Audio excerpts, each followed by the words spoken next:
You saw it coming. Uh, I personally really didn't. I had like a 31-17 game. I was expecting more productivity from the Cowboys. That first half was one of the most sloppiest first halves from both the teams. The Eagles just could not get anything going.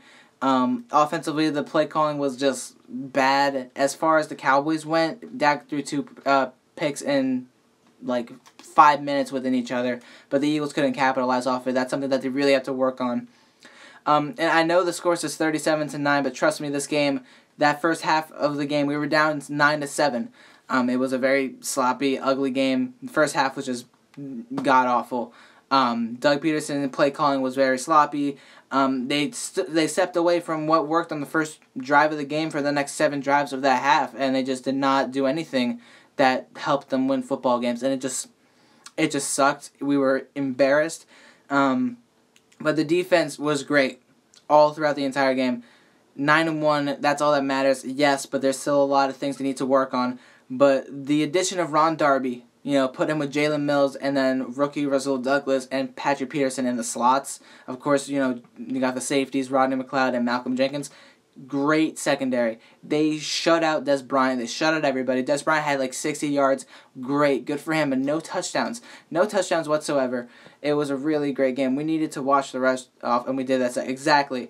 People are wondering where Zach Ertz is. He's probably still a little rusty due to the hamstring injury. He's been out for 3 weeks now. He didn't play against Denver. He didn't play on his bye week. This is 3 weeks ago. He hasn't. It was the last time he played a snap. So I'm giving Zach Ertz some time, because he's gonna have to get back into the flow of things. He made some catches, he made some drops, he made a fumble on a 2-point conversion. But props to the Cowboys, because they stood in, they talked, and we talked right back. We fought, they fought right back. But in the end, the team that was superior won this game. We have another matchup, of course, later on in December, but we're not focusing on that right now. 5-5 Dallas Cowboys, 9-1 Philadelphia Eagles. That's all that matters. I might not sound too pumped up, but at the same time, we just need to just literally calm down as a team, as a fan base. We're 9-1, but there's still 6 games left in the season, and I disagree. I don't think we're gonna win, or I don't think we're gonna lose to Seattle. Seattle, right now, they lost not only Richard Sherman within this last week, they lost Kam Chancellor. Their offense consists of just Russell Wilson and Doug Baldwin, so in the end, I think the advantage goes to the Eagles and their defense as well as the offense. But right now, the Eagles are the better team in the NFC. They're the top dog. Vikings and the Saints are the only competition as of right now. That's how it looks, because we've already beaten the Panthers, and the Seahawks are struggling, and all that matters is that we're 9-1. All of our players needed to get that rest off after a bye week. Most likely we'll be okay with it. Yeah, I agree. Alshon Jeffrey had a great game out of the wide receivers. Torrey Smith got a touchdown redemption after what's happened the past couple of weeks. He's been very quiet. He's been dropping passes. Nelson Aguilar, great freaking, just good attempt on that touchdown that was ruled back as his knee was down. He's not dropping passes. He's making plays happen, and he's putting so much effort, and I'm happy about it. The tight ends, I didn't see too much, but the running game, over 220 yards worth of rushing, that was great.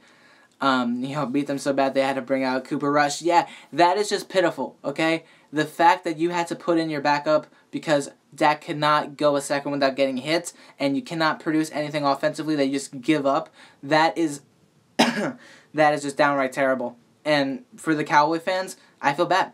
That sucks. But at the same time, that's what happens when you lose players that you need, and you think you're going to do good by changing up your game plan. In the end, these impactful players make a difference. Sometimes you have the right people to make the adjustment and get better as the year goes on. Like the Eagles, they bring in Joe Walker, they bring in Jay Ajayi, and they bring in freaking Big V, and they end up winning games without these 3 guys in Hicks, Peters, and Sproles that are out for the year. 3 great veterans that are just not playing, and they can't, if the Cowboys cannot figure out how to win without certain people on their team, they're not a good football team. The Eagles, no matter what, have found ways to win, and that's what makes a great football team, finding ways to win throughout adversity.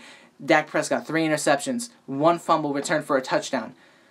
that is bad. That's just downright terrible. And you cannot win football games when that's happening. Your defense cannot stop the offense. What are you going to do? You cannot rely on one half of your team to win football games. So, that's my take on the game. The game was really good. I enjoyed it. That first half was just way too sloppy. But we picked it back up and we managed to win the game. That's what great teams do. And hey, 9-1. Let's keep it up. Thank you. How about them Cowboys? Let's see what happens here. Dak is bad without Zeke. Exactly. What did I say a couple of weeks ago when Zeke got suspended? He will fail without Zeke. He threw 3 interceptions, 4 all-purpose turnovers, a fumble return for a touchdown, and then those 3 picks. Dak is nothing without Ezekiel Elliott. That's all you got to say. That's all it is. I want Nelson to have that TD so bad. I did too. It was a really great touchdown. That was such a good touchdown. 2016 Aguilar is gone. There's no need to bring up alligator arms, okay?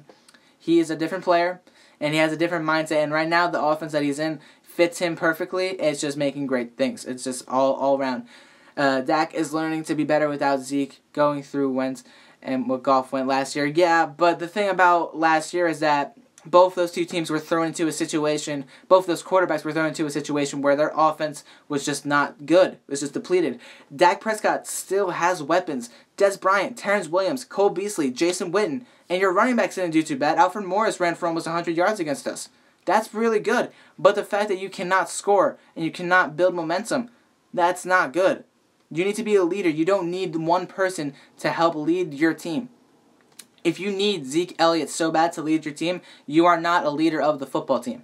That's why Wentz is so good, because he's leading this team. He makes plays happen. When they don't make plays happen, when he doesn't make plays happen, he sucks. The whole team sucks.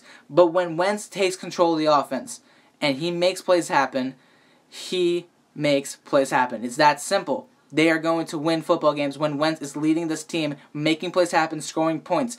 He did that in the first drive of the game. Then the second and third quarter did the exact same thing. I mean, he doesn't have to have a 300-yard, 4-touchdown game. He's not Drew Brees from 2015, 2014 throwing 400 yards, 3 touchdowns to win football games. You don't need that from Wentz. In the end, he did enough to win the game. No turnovers. That's the best thing about how sloppy they played. 0 turnovers. They only allowed field goals on defense. This is what good teams do. And that's why the Eagles are the best team in the NFC as of right now. And I don't see that changing. Like I said last week, like I said the week before, that is not going to change. The Eagles right now are the most balanced team. They're finding ways to win no matter what comes at them. That crappy start to the second quarter, that first half as a whole, after that pass, the Eagles looked unfazed. They looked like they were just clicking on all cylinders. Alshon Jeffrey, hell of a game. Jay Ajayi, all the running backs, like Eric Blunt, Corey Clement, great games. Carson Wentz throwing 2 touchdowns. Great game. Jake Elliott. He's out with a concussion. At least that's what happened this game. And we did not, go for PATs.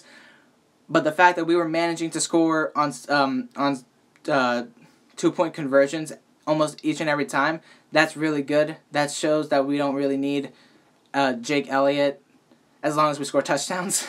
Because we're going to need a field goal kicker at some point. So we'll see how that happens. I'm hoping Elliott comes back. I mean, we're gonna need him down the road, but the offense needs to help Dak. Dak just did not have anything else to do, and that's all I'm gonna say. There's nothing else to say. That's the thing. Dak just cannot. Dak could not lead the offense, and the offense could not help him out. What's gonna happen? You're gonna lose, and that's all I'm gonna say. That's all I have to say. I'm going to cut it short because I am super tired. I've been screaming a lot. I am exhausted. I have class tomorrow. So, Eagles 9-1. That's what matters the most. We go to play Chicago at home. So, this should be a very fun weekend upcoming. We'll see how it goes. Hopefully, Elliott is good to go. But everything else, good job. I'll see you guys later. Peace out, guys. Go Eagles, man.